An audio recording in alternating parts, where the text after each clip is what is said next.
Tes, tes. Baik Bapak Ibu sekalian, mohon perhatiannya, acara akan segera kita mulai.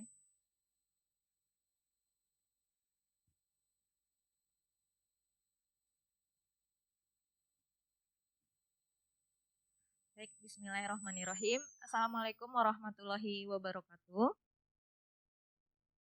Selamat pagi Bapak Ibu sekalian. Perkenalkan saya Rahmayati Alindra dari RG Fairness Research Group for Advanced and Integrated Network and Embedded System yang dipimpin oleh Prof. Muli. Mohon izin saya akan bertindak sebagai moderator pada Friday Morning Forum hari ini. Sebelumnya saya akan menyapa terlebih dahulu yang terhormat Ketua Departemen Teknik Elektro, Bapak Dr. Eng Arif Udiarto STMT, kemudian segenap guru besar dan dosen di lingkungan Departemen Teknik Elektro, rekan-rekan pejuang S3, mahasiswa S2 maupun S1 yang telah berkesempatan hadir pada forum ini. Friday Morning Forum hari ini kita akan mendengarkan presentasi dari Smart Grid Research Group yang dipimpin oleh Profesor Dr. Insinyur Rudi Setiabudi DEA. Dalam hal ini akan diwakili oleh Bapak Fauzan Hanif Jufri, ST-MSc. Kepada Bapak Fauzan kita mohon perkenannya untuk memberikan overview terkait Smart Grid Research Group.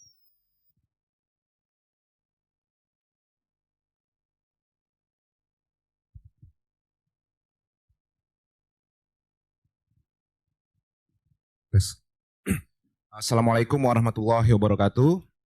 Selamat pagi untuk para hadirin pada Friday Morning Forum hari ini, yang semoga selalu dalam kondisi sehat walafiat dan selalu bersemangat. Pada kesempatan ini saya mewakili Profesor Dr. Insinyur Rudi Setiabudi DE sebagai Group Head dari Smart Grid Research Group. Sebelumnya mohon izin pada Pak Arif sebagai selaku Ketua Departemen, Bapak Ibu Profesor yang kemungkinan hadir tapi saya belum lihat ya. Dan juga Bapak Ibu dosen di Departemen Teknik Elektro yang hadir pada hari ini serta teman-teman sekalian. Smart Grid Research Group atau SGRG itu dipimpin oleh Prof. Rudi ya. Kita biasa kenal dengan Prof. Rudi, tapi Prof. Rudi pada hari ini tidak bisa hadir karena kondisi kesehatan dan harus terapi ke dokter ya. Jadi beliau mengamanatkan untuk menyampaikan perkenalan mengenai grup ini kepada saya. Sebelumnya kita lihat sedikit tentang Smart Grid ya. Mungkin sudah pada familiar ya, Smart Grid itu ada control center, kemudian ada berbagai jenis pembangkitan, juga ada industri, pabrik ya, city dan building, dan juga beberapa energy resources, renewable, solar, wind, ya, dan juga electric vehicle di sini. Jadi electrical grid atau smart grid itu adalah electrical grid yang terdiri dari operasi dan beberapa energi appliance ya, seperti smart meter, smart appliance, electric vehicle, renewable energy, dan energy efficient resources. Ultimate purpose dari smart grid ini sebenarnya ada 3. Yang pertama itu adalah cost efficient, more reliable, dan greener, artinya energi bersih ya. Kita tujuannya net zero dari emisi. Nah di sini untuk struktur dari grup ini kita ada di sini langsung saya cantumkan semuanya. Group head, team member, dan students kita. Untuk grup headnya itu sendiri tadi Prof. Rudi ya, Prof. Rudi itu bidang risetnya antara lain adalah electric power system dan juga electric material technology. Kemudian ada Pak Dr. Budi, ini sebagai deputy atau biasanya yang lebih sering aktif sekarang itu adalah Pak Dr. Budi. Bidang riset dari Pak Dr. Budi itu adalah power quality, EMC ya, electric magnetic compatibility, smart grid, dan juga renewable energy. Di sini kita ada tim member, mayoritas dosen-dosen, tapi sepertinya seperti Prof. Iwa nanti juga akan membentuk grup riset sendiri. Dr. Khairul ini juga tentang material baterai sepertinya juga akan membentuk grup riset sendiri. Ada Pak Made, Pak Agus di sini, Pak Aji, saya sendiri, ada Pak Faiz, Bu Riana, dan Pak Adistira. Saat ini kalau yang berada di grup riset SJRG ini, mahasiswa S3 itu ada 6, ya, 6 orang yang di bawah Prof. Rudi. Kemudian untuk mahasiswa S2-nya yang dipegang oleh Prof. Rudi dan Pak Budi itu ada 16 orang. Dengan topik yang sangat bervariasi ya, yang terkait dengan smart grid. Kemudian bidang research kita atau research field ada 4 yang utama. Yang pertama itu adalah power system engineering, kemudian ada smart energy system, advanced energy materials, dan renewable energy system dan konversi. Untuk power system engineering itu sendiri lebih kurang isinya atau bidang-bidang yang kita teliti ya, itu adalah grid impact study, kemudian stability, modeling dari microgrids dan power system, kemudian juga proteksi, operasi, dan kontrol dari power system. Kemudian juga di sini adalah RES integration atau renewable energy sources integration. Jadi ketika renewable energy itu diintegrasikan pada grid skala besar, itu kita akan lihat dampaknya dari sisi power system. Kemudian mengenai smart energy system, ini lebih banyak ke otomasi dari power system itu sendiri atau grid. Di antaranya itu ada smart grid design, kemudian ada DAS, distribution automation system, kemudian ada EMS, energy management system, kemudian juga di sini kita melakukan generation and load forecasting, terutama untuk renewable. Itu kita butuh forecasting yang seakurat mungkin karena faktor intermitensi dari energi terbarukan khususnya solar dan wind. Kemudian ada bidang research mengenai advanced energy materials. Di sini lebih kurang mengenai energy storage materials, ya, conductors, superconductors, isolator, baterai, dan kapasitor. Yang nantinya topik pada Friday Morning Forum hari ini itu terkait dengan advanced energy materials yang akan disampaikan oleh Bu Muri. Kemudian research field yang terakhir itu adalah renewable energy system dan conversion. Ini lebih ke desain ya, mengenai PV system atau solar PV system, juga desain dari low speed wind turbine, aplikasi dari baterai energy storage system, biasanya pada skala grid, baik itu grid yang sangat besar atau grid yang sederhana, dan juga biodiesel, biomass kita juga melakukan beberapa riset mengenai renewable energy terkait dengan biodiesel dan biomass. Nah, di grup ini kita salah satu yang cukup sering kita lakukan itu adalah collaboration research ya. Ini terutama dengan instansi-instansi di luar departemen atau fakultas teknik. Nah, pada tahun ini kajian yang terkait dengan smart grid yang kita lakukan diantaranya adalah virtual power plant, ini dengan PT PLN, kemudian juga kajian manajemen operasi dan pemeliharaan, ini nantinya terkait dengan efisiensi atau efektivitas dari bagaimana operasi dan pemeliharaan aset di PLN P2B, nanti diotomasi, mereka juga sudah develop aplikasinya, ini juga kita lakukan kajian bersama. Kemudian juga ini akan berjalan mengenai pengembangan sistem deteksi, ini kolaborasi dengan Pak Gunawan ya di Departemen Teknik Elektro juga, dan juga dengan PT PLN. Kemudian reliability sistem kelistrikan di Pertamina ya, PHLSS ini di Pertamina. Sedangkan untuk tahun 2021 dan 2020 bisa dilihat di sini beberapa yang bisa di-highlight terkait dengan smart grid.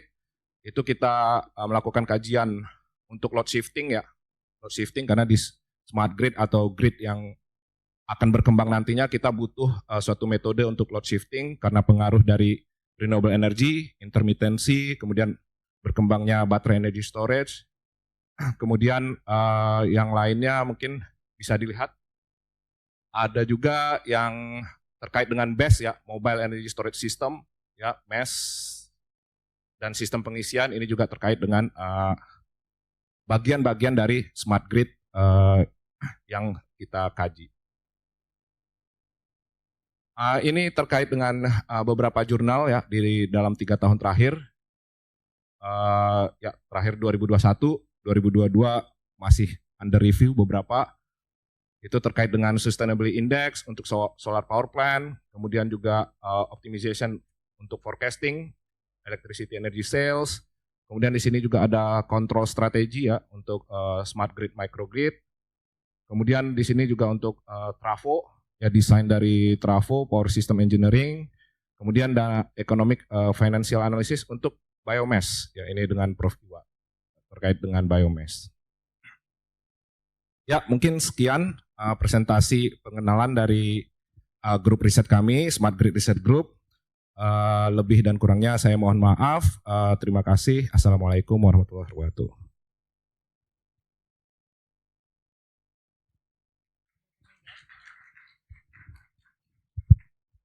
Baik, terima kasih kepada Pak Fauzan atas overview-nya terkait Smart Grid Research Group. Mungkin kita buka langsung. Oh baik. Baik, kita masuk ke agenda selanjutnya. Pemaparan oleh Bu Muri Dwi Yaniti terkait dengan risetnya karakteristik elektrokimia karbon aktif berbahan ampas tebu sebagai material katoda pada kapasitor lithium ion. Kepada Bu Muri kami persilakan.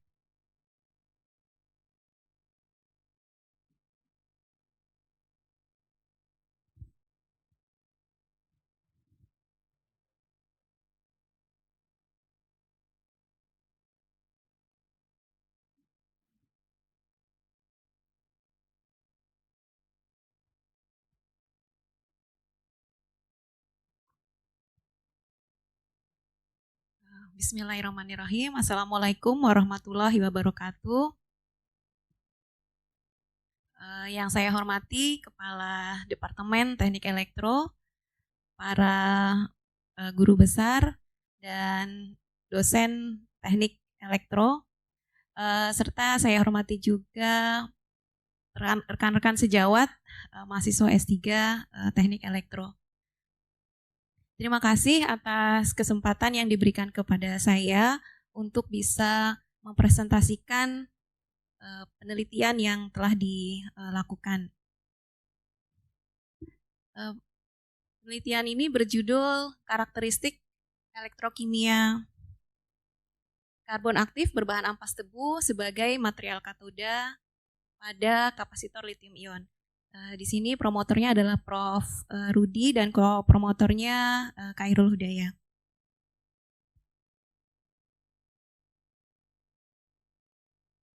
Ini outline yang akan dibahas pada hari ini.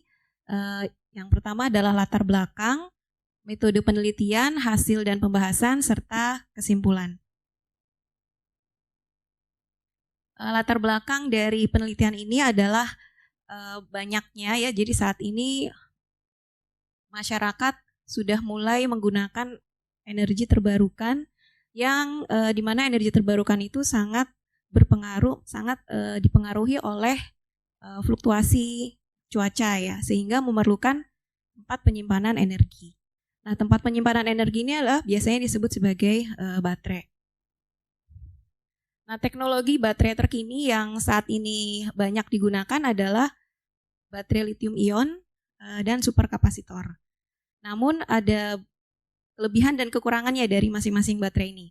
Yang pertama, kalau baterai lithium ion itu mempunyai kerapatan energi yang besar, artinya kapasitasnya besar.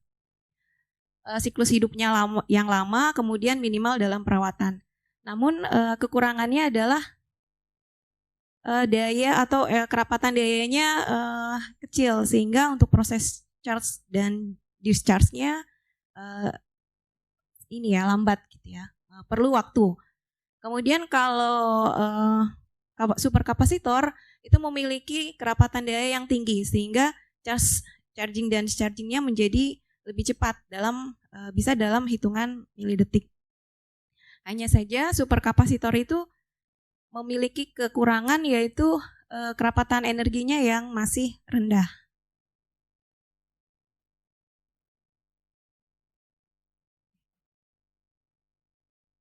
Nah, kalau dilihat dari piranti proses penyimpanan energinya, Lithium ion itu berada pada proses elektrokimia. Jadi proses charging dan discharging-nya menggunakan reaksi kimia atau reaksi Faraday.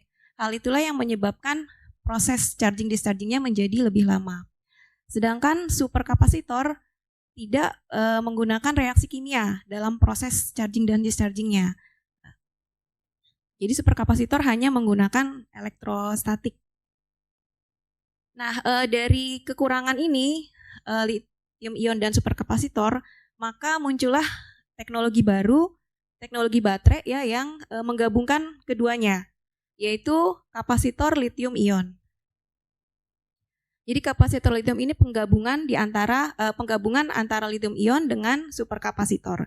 Harapannya dengan adanya jenis baterai jenis baru ini akan mendapatkan kerapatan energi yang besar, kerapatan daya yang tinggi, kemudian minimal perawatan dan usia hidup yang lebih lama.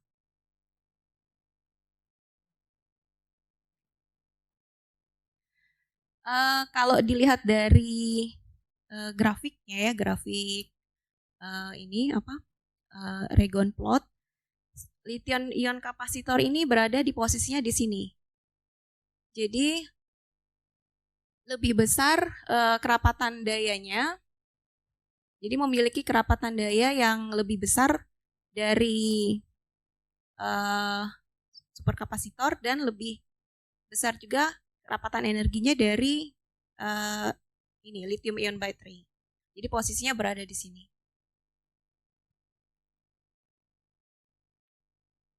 Nah, bentuk dari kapasitor lithium ion seperti ini. Jadi menggabungkan kedua bahan ya, kedua teknologi. Di sisi anoda ini adalah lithium ion, kemudian di sisi katodanya adalah superkapasitor. Nah, jadi ada dua proses di sini, yaitu proses interkalasi dan dekalasi ya untuk proses lithium ionnya, kemudian ada proses adsorpsi dan disorpsinya untuk superkapasitor. Nah, untuk performansi dari superkapasitor lithium ini sangat dipengaruhi oleh material penyusunnya. Material penyusunnya itu adalah material katodanya dan material anodanya. Pada penelitian ini, saya menggunakan material anoda LTO, jadi lithium titanate oxide. Kemudian material katodanya adalah karbon aktif. Jadi fokus penelitiannya ada pada karbon aktifnya. Karbon aktif yang saat ini digunakan untuk baterai kapasitor lithium ini adalah grafin yang kualitasnya paling baik gitu ya. Jadi ini grafin ini adalah ibunya karbon aktif. Jika dengan menggunakan grafin maka akan menghasilkan kapasitor lithium ion yang bagus. Namun grafin ini sangat mahal, kemudian proses pembuatannya kompleks dan berbahaya bagi kesehatan. Sehingga dari sini banyak peneliti-peneliti yang mencari alternatif lain untuk material karbon aktif.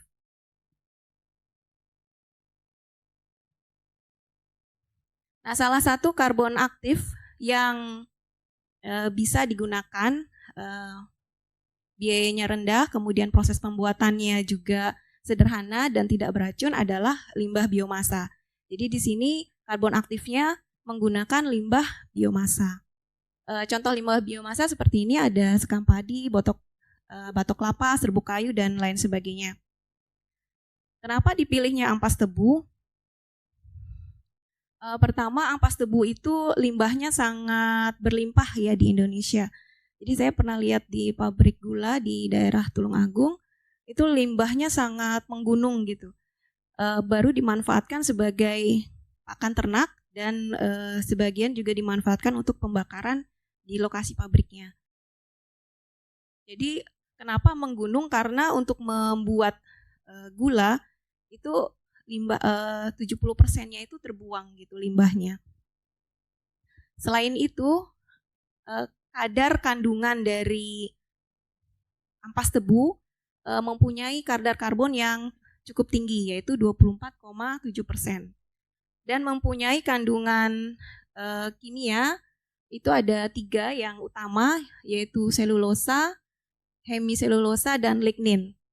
Nah, kandungan selulosa dan kandungan karbon yang tinggi di ampas tebu ini diprediksi dapat menghasilkan karbon aktif yang baik, ya, dengan kualitas yang baik, yaitu mempunyai struktur permukaan mikropori, luas permukaan yang besar, dan volume porinya yang besar.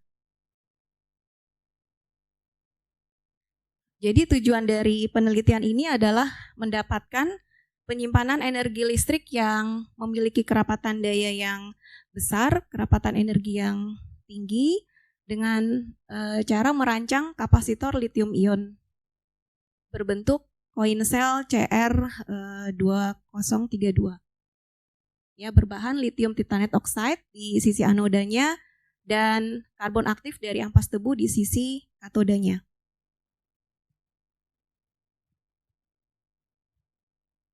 Ini metode penelitian yang dilakukan, ada 4 tahapan. Tahap pertama adalah mempersiapkan material.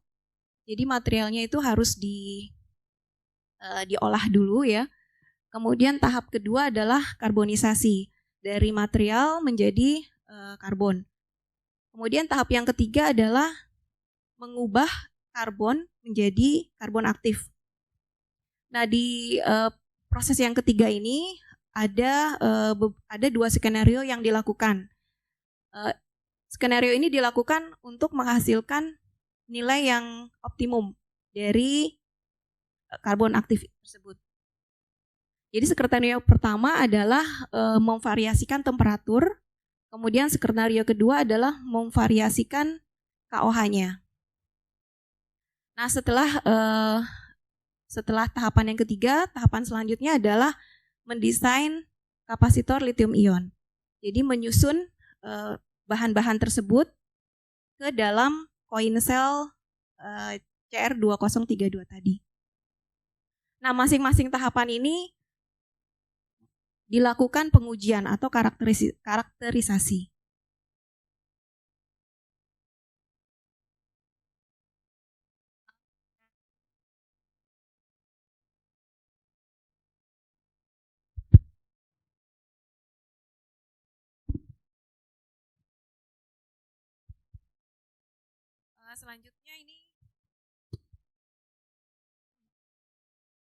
Selanjutnya adalah hasil pembahasan. Jadi hasil yang pertama adalah tahapan yang pertama tadi mencari kandungan ampas tebu.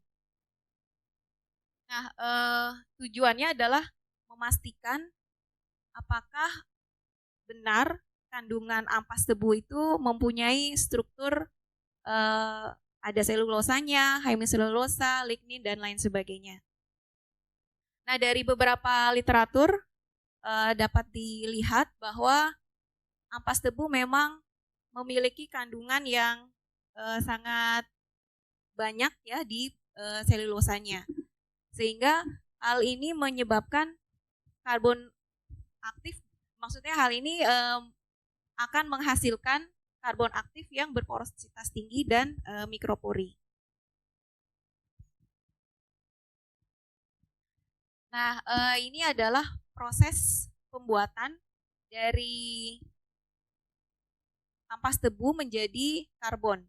Jadi mulai dari ini, ya, mulai dari ampas tebunya dari pabrik gula, ini biasanya sudah agak setengah kering, kemudian dikeringkan selama 24 jam dengan suhu 80 derajat. Setelah kering, maka di blender selama 10 menit. Nah, ini hasilnya. Kemudian dilakukan pengayakan dengan ukuran 100 mesh. Ini digunakan agar hasil ampas tebunya menjadi lebih kecil, yaitu dengan ukuran 142 mikron. Setelah itu dikarbonisasi. Karbonisasi menggunakan suhu 500 derajat Celcius dengan kecepatan laju pemanasannya 2 derajat per menit dan holding time-nya 2 jam. Jadi ini pemanasannya cukup lama, ya, karena laju pemanasannya 2 derajat Celcius per menit. Kemudian akan menghasilkan karbon ampas tebu dengan ukuran 142 mikron. Nah, tahapan yang ketiga ya, maksudnya tahapan yang ketiga adalah mengaktifasi. Jadi tadi karbon dari ampas tebu diaktifasi. Tujuannya untuk mendapatkan struktur karbon yang berpori. Ya, jadi kemudian luas permukaannya serta volumenya menjadi lebih meningkat. Jadi ini ditambahkan dengan KOH. KOH itu adalah potasium ya, jadi biasa digunakan untuk kalau nelayan itu untuk apa? Ikan ya, maksudnya untuk meledakkan ikan gitu ya. Jadi ini sebenarnya kayak kue gitu. Kue itu supaya dia mengembang gitu ya, maka memerlukan bahan kimia lain. Nah, ini karbon ini untuk bisa menghasilkan pori-pori dan mengembang, maka menggunakan kimia gitu ya, yang namanya KOH. Nah, setelah ini dicampur antara karbon dengan KOH itu dicampur secara kering. Jadi tidak menggunakan larutan. Kalau di beberapa penelitian yang saya temui, kebanyakan hampir semua pencampuran antara karbon dengan KOH-nya itu menggunakan larutan. Nah, di sini menggunakan metode kering. Kemudian diaktifasi dengan variasi suhu ya, dan variasi KOH. Jadi masing-masing ada 6 sampel. Kemudian setelah menjadi karbon aktif, ini didinginkannya secara normal ya. Jadi begitu pemanasan selesai, maka didinginkannya secara normal sampai suhu kamar, baru kemudian karbonnya diangkat dari furnace-nya.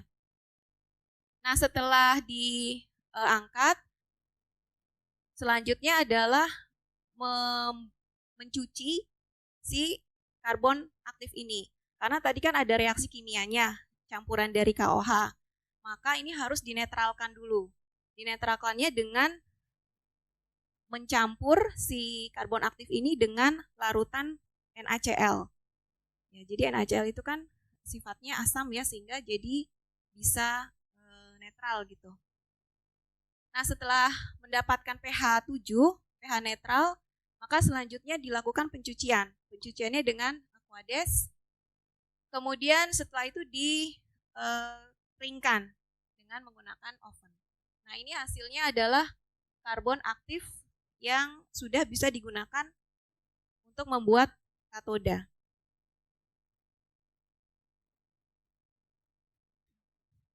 Kemudian selanjutnya adalah menguji apakah karbon aktif yang tadi dibuat itu sudah menghasilkan kriteria karbon aktif yang berkualitas.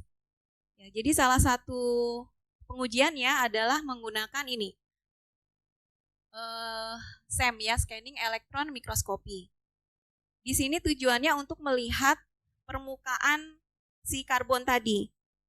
Apakah benar karbon aktif yang dibuat menghasilkan permukaan yang berpori. Jadi ini hasilnya ini hasil SEM-nya. Nah, kalau dilihat dari gambar ini, permukaannya sudah berpori, dan ini memang di beberapa literatur hampir semua ya, kebanyakan literatur dengan yang meneliti tentang karbon aktif berbahan biomasa menghasilkan permukaan yang seperti ini. Kemudian pengujian yang kedua adalah menguji kandungan dari si karbon aktif ini. Nah, kalau dilihat dari hasilnya, karbon aktif yang dibuat mengandung karbon dengan 80%. Ya, jadi kandungan karbonnya di atas 80%. Hal ini mengindikasikan bahwa karbon aktif yang dibuat memang sudah mengandung banyak karbon. Kandungan karbon yang banyak itu nanti akan mempengaruhi hasil dari performansi dari kapasitor lithium ion. Kemudian selanjutnya adalah menguji menggunakan BET. Jadi ini untuk melihat seberapa besar, seberapa luas spesifik permukaannya, kemudian berapa diameter porinya, dan berapa volume dari porinya. Nah, ini sampel yang digunakan. Ada 6 sampel, kemudian di sini hasilnya. Nah, kalau dilihat dari sini, sampel yang paling bagus itu adalah di suhu aktivasi 800 dengan pencampuran 1:4. Kalau berdasarkan UIPAC ya, UIPAC, bahwa nilai diameter pori ini harus, karena tadi kan kualitas yang baik dia harus harus mikropori. Nah, yang baik ini di posisinya yang ini ya, yang rata-ratanya di bawah 2.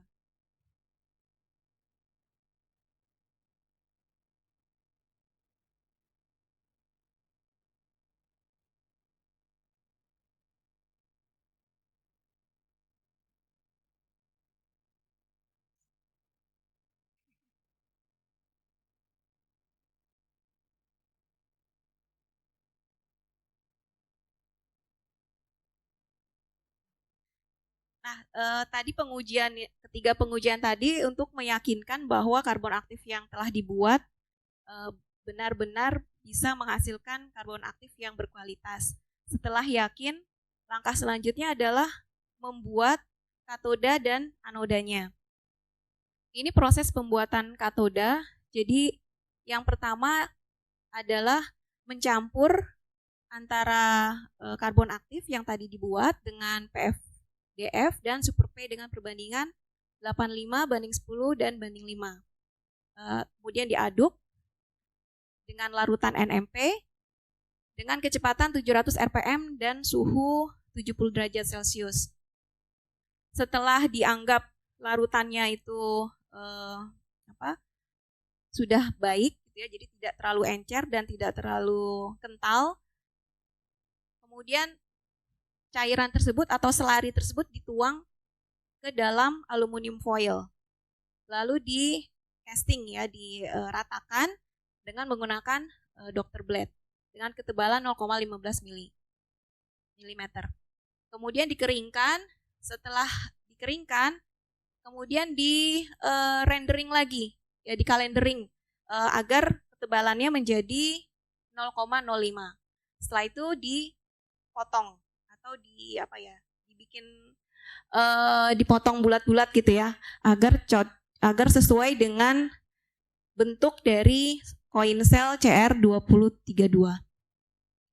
Nah, proses pembuatan katoda dan anoda sama, hanya bedanya pada anoda bahannya yang berbeda. Jadi kalau di katoda tadi bahannya adalah karbon aktif ampas tebu, di anodanya berbahannya adalah LTO, lithium titanate oxide.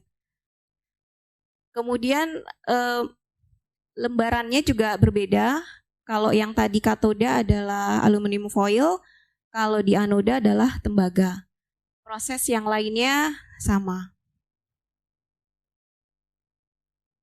Nah, setelah selesai proses pembuatan anoda dan katoda, dilakukan penyusunan bahan tersebut ke dalam coin cell. Jadi penyusunannya seperti ini, ada penutup sel, spring, pemisah, kemudian ini anoda yang dibuat tadi, kemudian ada separator ini diberi elektrolit, kemudian ada katoda, dan terakhir ditutup dengan alas sel. Ini alatnya untuk membuat kapasitor lithium ion dalam bentuk coin cell. Nah, ini hasil jadinya ya. Jadi setelah disusun, kemudian dipres, lalu ini hasil jadinya.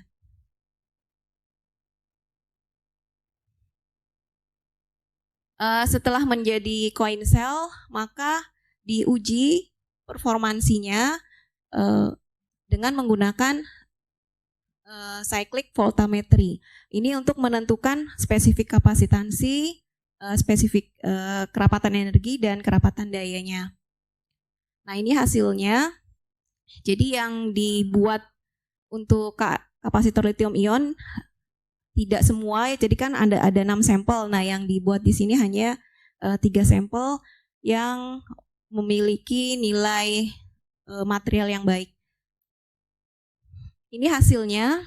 Jadi setelah mendapatkan grafik ini, kemudian dihitung dengan menggunakan rumus sehingga menghasilkan spesifik kapasitansi sebesar 14, kemudian spesifik energinya 28 dan spesifik dayanya 1770. Setelah itu dilakukan pengujian lagi, yaitu untuk menentukan performansi dan lifetime-nya. Di sini adalah proses charge discharge-nya. Proses ini dilakukan selama 100 kali atau 100 cycle. Nah, dari percobaan ini dihasilkan retensi dari baterai ini sampai sini ya, sampai 100 cycle ini adalah 75% retensi pengurangannya. Kemudian dilakukan lagi pengujian untuk menentukan konduktivitas listrik. Nah, kalau di sini dilihat bahwa dilihat dari gambarnya, gambar Nyquist ini, untuk yang sampel 800 dengan perbandingan KOH 1:4, sini dapat dilihat bahwa garisnya ini sudutnya adalah 45 derajat. Hal ini menunjukkan bahwa proses yang terjadi pada lithium ion sudah berjalan dengan baik. Nah, dari hasil-hasil pengujian tersebut dapat disimpulkan bahwa sifat fisik dan elektrokimia telah dilakukan dalam penelitian ini dan menghasilkan nilai ya, yaitu spesifik kapasitansi, kemudian energi, kerapatan energi, kerapatan daya, kemudian konduktivitas listrik.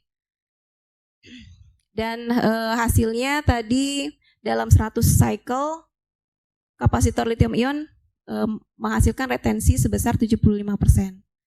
Kemudian yang kedua yang bisa disimpulkan adalah penelitian ini menunjukkan bahwa karbon aktif yang berasal dari ampas tebu dapat digunakan sebagai elektroda yang menjanjikan untuk pembuatan KLI yang hemat biaya.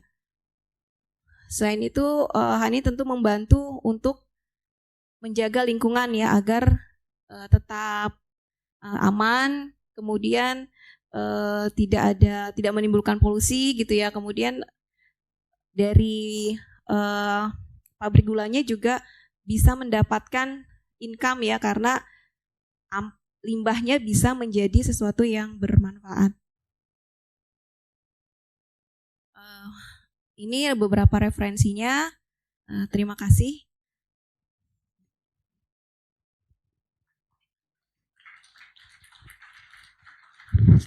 Ya, baik, terima kasih kepada kepada Bu Muri atas pemaparannya terkait riset yang dilakukan.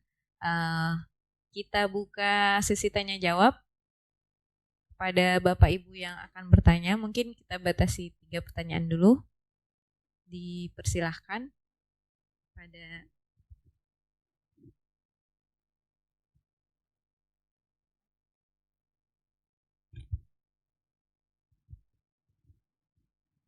Assalamualaikum warahmatullahi wabarakatuh. Selamat pagi. Salam kenal Bu Muri ya.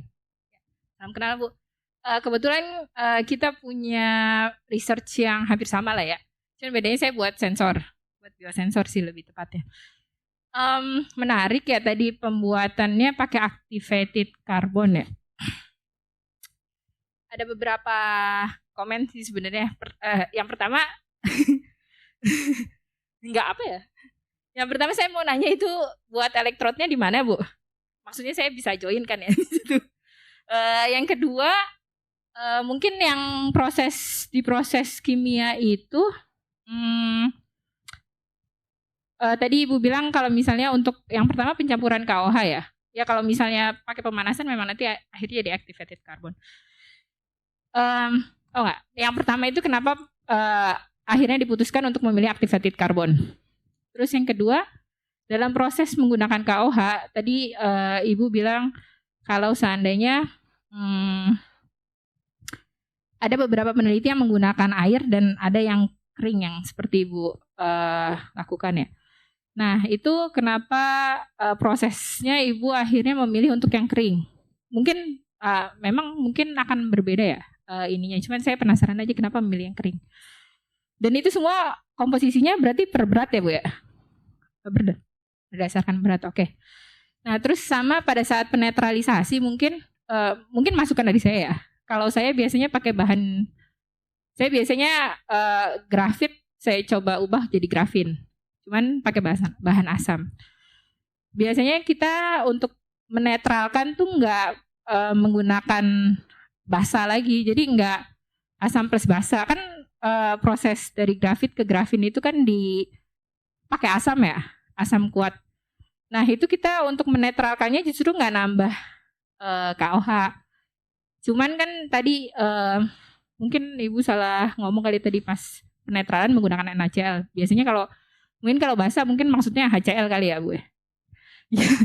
Jadi kenapa akhirnya apakah mungkin kan kita baca paper yang berbeda ya. Kenapa akhirnya dicampurkan dengan HCl? Kenapa enggak dicuci aja pakai Aquades? Ada perbedaannya atau enggak gitu? Sama ini sih itu dulu kali ya. 3 dulu. Terima kasih.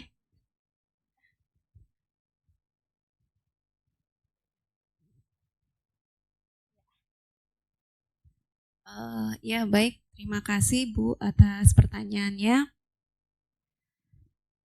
Jadi tadi yang ini ya kenapa menggunakan kering gitu ya, pencampurannya kering gitu. Jadi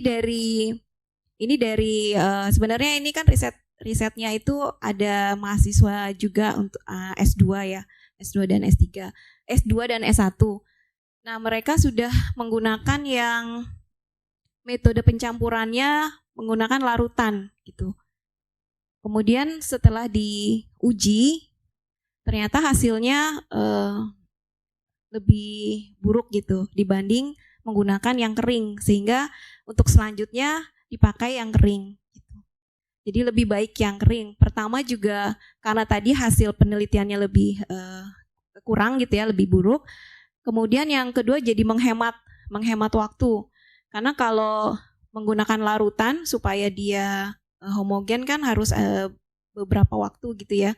Sedangkan kalau ini tinggal pencampurannya langsung jadi ini sudah halus. Jadi masing-masing KOH dan karbonnya ini sudah halus, kemudian dicampur di dalam satu wadah dan dikocok-kocok gitu.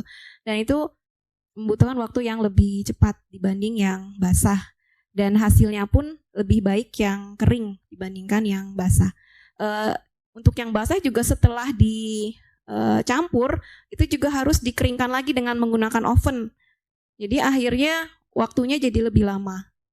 Seperti itu. Kemudian yang apa tadi?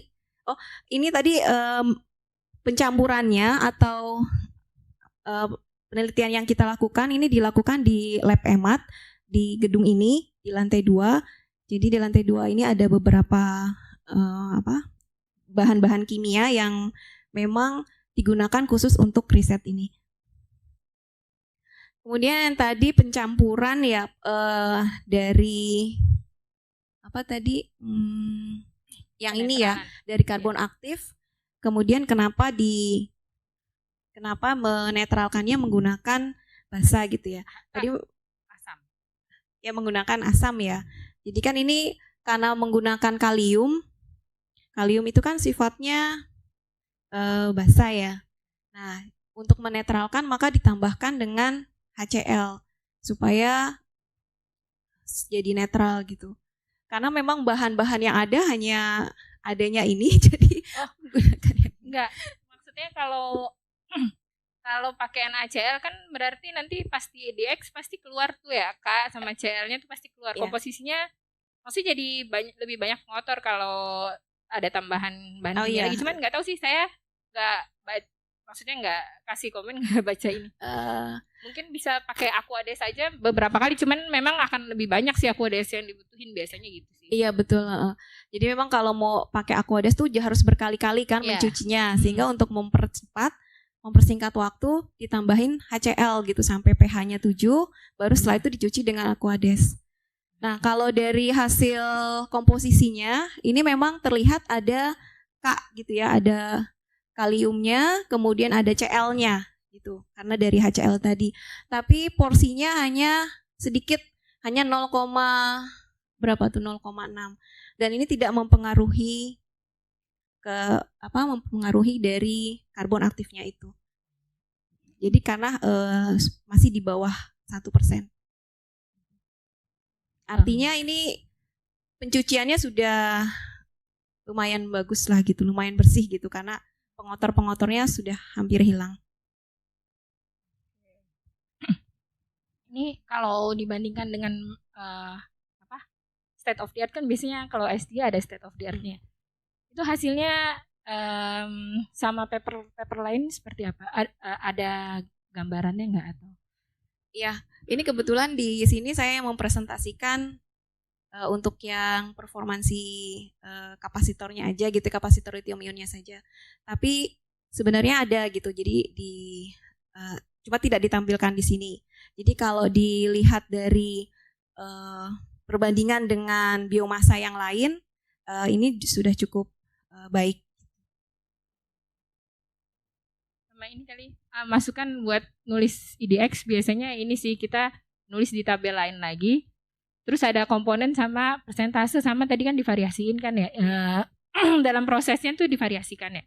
Jadi kita bisa ngeliat tuh benar-benar kan kalau IDX emang hasilnya keluarnya seperti ini ya. Iya. Maksudnya agak buram. Nah kalau misalnya mungkin nanti kalau akhirnya goalsnya paper atau apa, nanti bisa ditulis tabel-tabel gitu. Iya. Ini sebenarnya kalau di slide-nya sih bagus. Iya. Tapi memang masukannya bagus, nanti dipisahkan gitu ya, biar kelihatan juga ininya. Iya, biar kelihatan juga. Kan tadi ada komposisi K ya. Iya. Variasi komposisi K. Biar kelihatan seberapa berpengaruh kan. Iya, betul. Pasti ada pengotor dan lain-lain. Iya. Gitu sih. Ya cukup sih dari saya. Terima kasih. Ya, baik, terima kasih.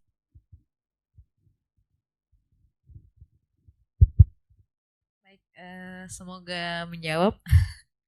Selanjutnya, jika kita masih ada sedikit waktu, mungkin satu pertanyaan lagi ya. Persilahkan. Ya, pada Pak. Baik, terima kasih banyak Bu Muri, menarik sekali ya penelitiannya. Meskipun banyak materialnya ya sebetulnya ya, lebih ke material, tapi tidak apa-apa. Saya juga bergerak di bidang itu. Saya ingin bertanya lebih ke arah vertical aspeknya ya.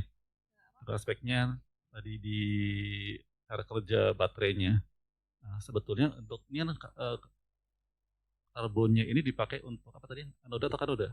Untuk katoda. Katodanya ya. Nah, sebetulnya yang karakteristik katoda seperti apa nih yang ideal ya, yang untuk bisa menyimpan energi yang lebih banyak ya. Tadi kan disampaikan bahwa grafin sebetulnya yang paling bagus ya. Grafin mungkin juga nanti ada pilihan CNT dan sebagainya ya. Itu sebetulnya apa faktor apa tuh yang menentukan ya seberapa banyak dia bisa menyimpan energi itu seperti apa? Alih-alih kita hanya mencoba menggunakan ini bakar dengan berapa misalnya gitu, tapi sebetulnya yang ideal itu yang seperti apa? Nah, baru dari situ kita bisa melangkah kan. Nah, untuk dibuat yang menjadi ideal itu kira-kira apa yang harus kita lakukan? Tidak sekedar coba-coba ya. Karena kan kita lebih ke S3 biasanya ada hipotesisnya kan dulu kan. Bukan sekedar kayak anak STM gitu kan, mereka coba-coba ya, baru yang terbaik ini baru kita rilis. Nah, menurut Bu Muri seperti apa nih sebetulnya yang diharapkan? Terima kasih. Iya. Ya, makasih Pak Arif.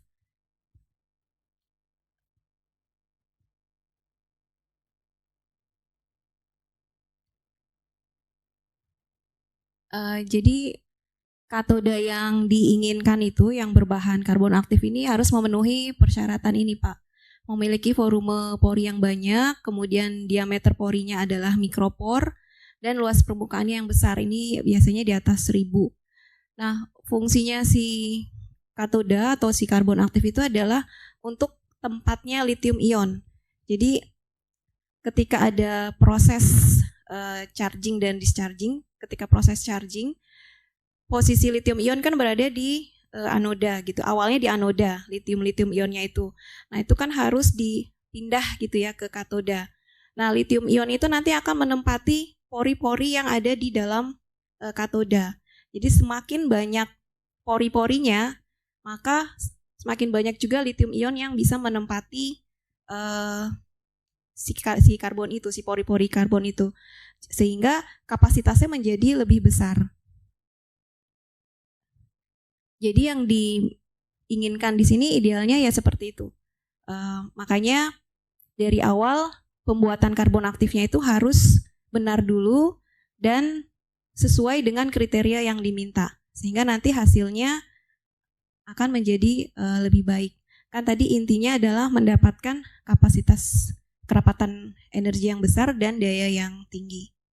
Seperti itu Pak. Kalau dibandingkan dengan yang grafin ya, yang dibilang ideal itu perbandingan hasil yang Anda lakukan ya, dibandingkan dengan yang grafin, jauh mana dia berbeda? Ya sangat jauh sih. Jadi memang kalau grafin itu kan sudah teruji gitu ya, dan sudah memang sudah semua pasar menggunakan itu gitu. Nah, kalau ini kan berbahan ampas tebu yang pembuatannya itu masih dipengaruhi oleh tangan gitu ya, artinya karena menggunakannya manual gitu, sehingga itu juga menjadi faktor yang menyebabkan karbon aktif ini hasilnya berbeda gitu dengan yang grafin. Tapi kalau dibandingkan dengan yang sama gitu ya, biomasa yang sama, hasil ini sudah lebih bagus gitu Pak. Jadi kan ada juga beberapa penelitian yang menggunakan biomasa, seperti misalnya tadi sekam padi gitu ya, atau eceng gondok. Nah, hasilnya kalau dibandingkan dengan itu, hasil yang menggunakan ampas tebu lebih baik. Oke, cukup, terima kasih.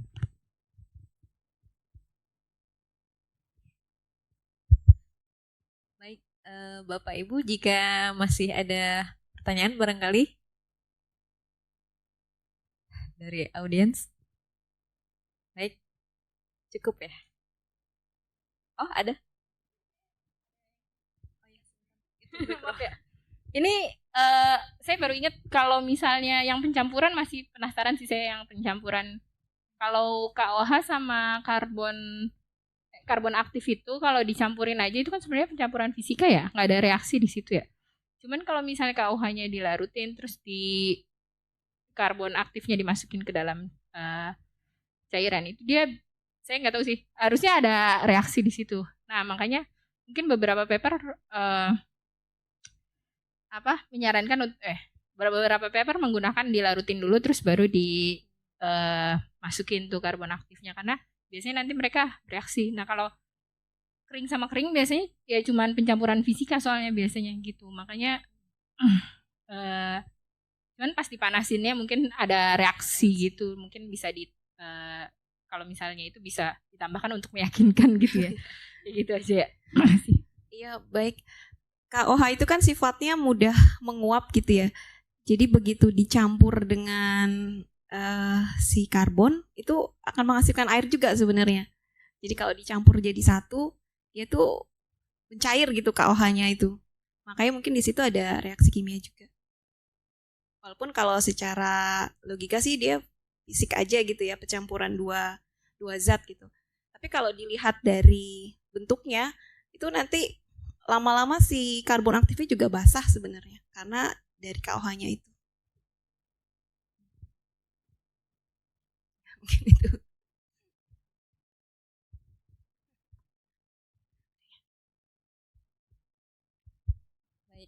Eh, Mungkin kalau ada diskusi lanjutan mungkin nanti bisa berdialog langsung ya.